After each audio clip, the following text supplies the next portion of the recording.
Sir ఈ నేరాలు కాకుండా ఓయో రూమ్స్ ముసుగులో కొంతమంది అసాంఘిక కార్యక్రమాలు చేస్తున్నారని ఓయో రూమ్స్ ఉన్నాయి వాటిని అడ్డాగా పెట్టుకోవడానికి ప్రధాన కారణం ఏంటి? అసలు ఓయో రూమ్ బుక్ చేయాలంటే ఏం చేయాలి? నిబంధనలు ఏం చెప్తుంటాయి? ఓయో రూమ్ బుక్ చేయాలంటే ఏంటంటే ఎవరైనా సరే మేజర్ అయ్యి ఉండాలి. ఎక్కువ ఓయో రూమ్స్ బుక్ చేసుకునే వాళ్ళంతా కపుల్స్ బుక్ చేసుకుంటున్నారు. కపుల్స్ బుక్ చేసుకున్న తర్వాత వాళ్ళు ఓయో యాప్ ఉంది. యాప్ ద్వారా కొన్ని ప్రైవేట్ యాప్స్ కూడా ఉన్నాయి. అవి కూడా ఓయో రూమ్స్ బుకింగ్ని అలో చేస్తాయి. ఈ వాళ్ళు అఫీషియల్గానే రాస్తున్నారు కపుల్స్ ఆర్ ఇన్వైటెడ్ అని. అంటే విల్లింగ్ కపుల్స్, ఒకళ్ళు విల్లింగ్నెస్ ఉన్న కపుల్స్కి అలో చేస్తారు వాళ్ళు. ఆ ఓయో యాప్ డౌన్లోడ్ చేసుకొని లేదా వేరే అదర్ మేక్ మై ట్రిప్, ఈ trip adviser, is my trip అని అట్లా చాలా ప్రైవేట్ కంపెనీస్ కూడా ఓయో రూమ్స్కి బుక్ చేసే ఫెసిలిటీ ఉంది. మనం ఈ కస్టమర్స్ ఏంటంటే ఓయో యాప్ డౌన్లోడ్ చేసుకొని కానీ లేదా అదర్ ట్రావెల్ యాప్స్ డౌన్లోడ్ చేసుకొని వాటి ద్వారా బుక్ చేసుకుంటారు. బుక్ చేసుకున్నప్పుడు ఎవరైతే బుక్ చేస్తారో వాళ్ళ డీటెయిల్స్ ఇవ్వాలి. ఫోన్ నంబర్ అనేది ఇంపార్టెంట్. ఎందుకంటే ఆ ఫోన్ నంబర్కే వాళ్ళన్నీ బుక్ చేసిన తర్వాత బుకింగ్ డీటెయిల్స్ అన్నీ ఆ ఫోన్ నంబర్కి వాట్సాప్ ద్వారా పంపుతారు. కాబట్టి ఫోన్ నంబర్ అనేది వాళ్ళు క్రైటీరియాగా తీసుకొని దాని మీద బుకింగ్ నడుపుతారు. మనం యాప్ డౌన్లోడ్ చేసుకున్న తర్వాత బుకింగ్ చేసుకుంటారు. బుకింగ్లో ఎవరైతే బుక్ చేస్తున్నారో వాళ్ళ డీటెయిల్స్ ఇస్తారు.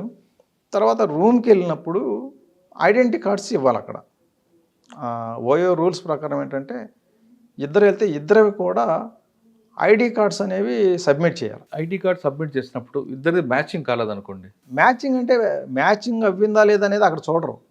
ఆధార్ కార్డు కావాలంతే. ఆధార్ కార్డు కావాలా, అది మ్యాచ్ అవుతుందా అవ్వదా అనేది వాళ్ళు ఏమి చెక్ చేయరు. కపుల్ ఆధార్ కార్డు కావాలి. కపుల్ అంటే ఇప్పుడు కపుల్స్ ఆర్ ఇన్వైటెడ్ అంటే they may not be married couples, any couple.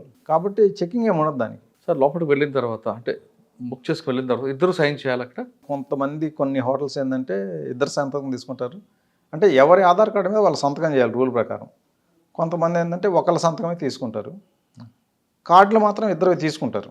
Sir ఆ విధంగా వెళ్ళిన తర్వాత ఇద్దరు సంతకాలు చేయొచ్చు లేదా చేయకపోవచ్చు, కానీ అక్కడ ఆధార్ కార్డులు అయితే ఇవ్వాలి, ఇవ్వాల్సిందే. ఏదో ఒక ఐడెంటిటీ కార్డు ఇవ్వాల్సిందే. అక్కడ వెళ్ళిందంటే ఈ అమ్మాయి విల్లింగ్గా వెళ్ళినట్లుగానే మీనింగ్ ఎవరు వస్తుంది. అంతే కదా మరి. అంతే కదా. అక్కడ వెళ్ళిన తర్వాత రేప్ కేసు పెట్టే అవకాశం ఉంటుందా? కొంతమంది పెడుతుంటారా, చెల్లుతుంది అంటారా? ఓయో రూమ్స్లో అయితే అది కుదరదు. ఎందుకంటే ఓయో రూమ్లో ఐడెంటిటీ కార్డు ఇచ్చి వెళ్ళిన తర్వాత నేను అన్విల్లింగ్ అంటే మరి దానికి స్టోరీ క్రియేట్ చేయాల్సి వస్తుంది. ఏదో ఇక్కడ డిస్కషన్ చేద్దామని పిలిచినాడు, అది ఒప్పుకొని నేను కార్డు ఇచ్చినాను అది ఇదేం చెప్తారు.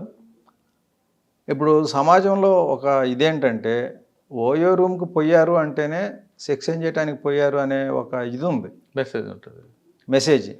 మరి అట్లాంటప్పుడు నేను ఓయో రూమ్కి ఏదో డిస్కస్ చేయడానికి పోయినాను, ఆయన బిజినెస్ డీల్కి డిస్కస్ చేయడానికి రమ్మన్నాడు అందుకని పోయినాను అంటే that is meaningless. Sir OYO రూమ్లో కపుల్ రూమ్ తీసుకున్నారనుకోండి, అదే టైంలో పోలీసు రైడ్ అయితే వాళ్ళ మీద కేసు అవుతుందా?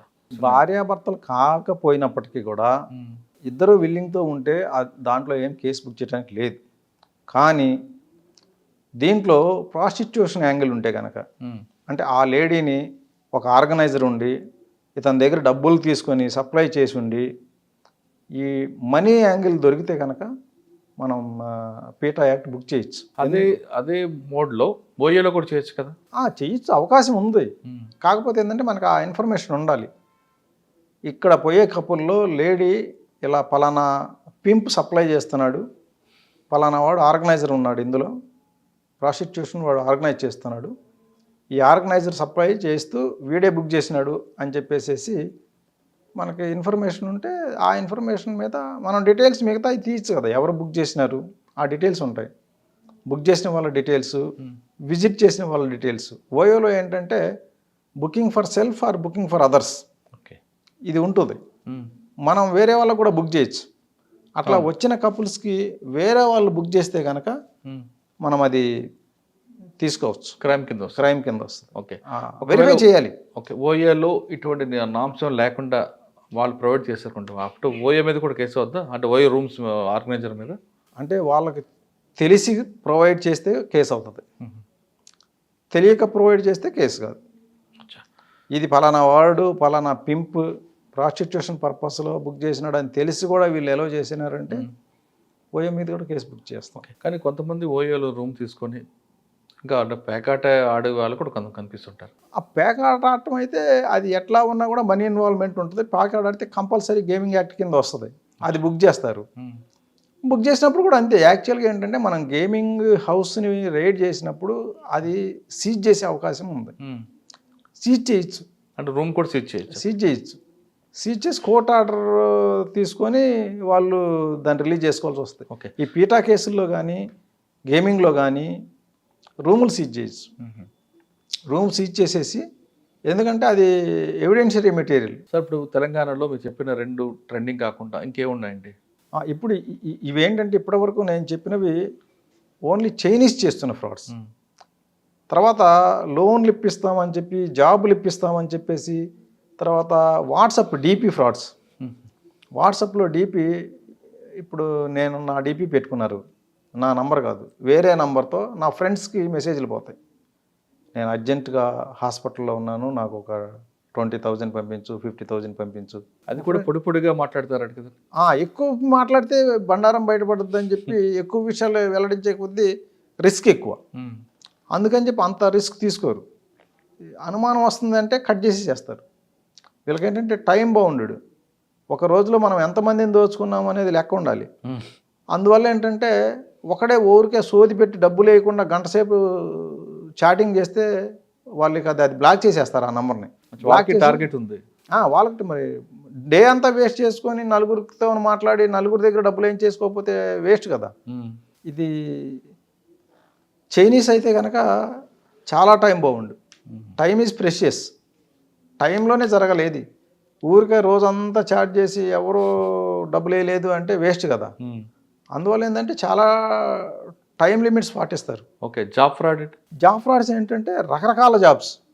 విప్రో కంపెనీలో జాబ్ ప్రొవైడ్ చేస్తాము అని చెప్పేసి, మేము Shine.com నుంచి మాట్లాడుతున్నాం, Monster.com నుంచి మాట్లాడుతున్నాం అని చెప్పి కాల్స్ చేస్తారు. కాల్స్ చేసి ఫస్ట్ మీరు ఇంటర్వ్యూలో అటెండ్ అవ్వాలా అని చెప్పేసి, యాక్చువల్ ఇంటర్వ్యూ ఎట్లా ఉంటుందో ఆ టైప్ ఒకటి క్రియేట్ చేస్తారు.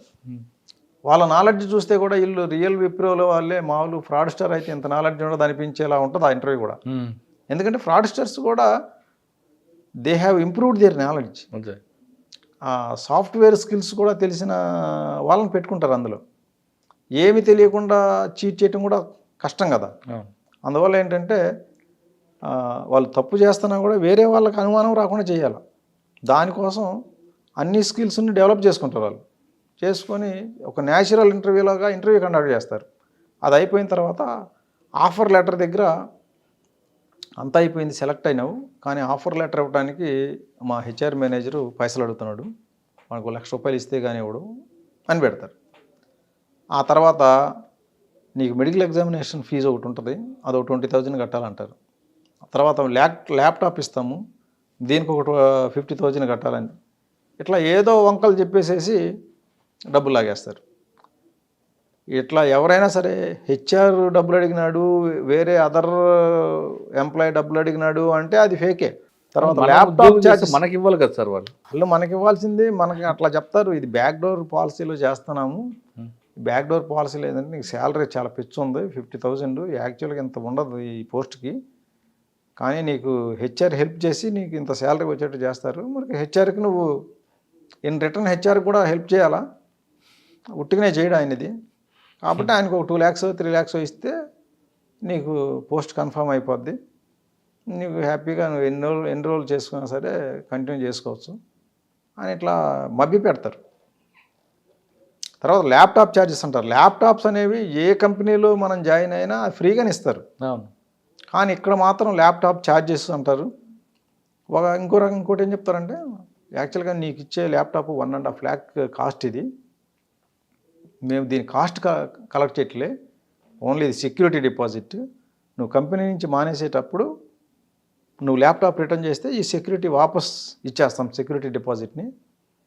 అందువల్ల నీకు ఈ 50,000 అడుగుతున్నాం, లేకపోతే దీని కాస్ట్ కాదు మేము అడుగుతుందని చెప్పి టర్న్ చేస్తారనమాట. మీకు ల్యాప్టాప్ కోసం 50,000 కట్టాలి అంటే అదేంది ల్యాప్టాప్ ఫ్రీగా ఇస్తారు కదా అని అడుగుతారు.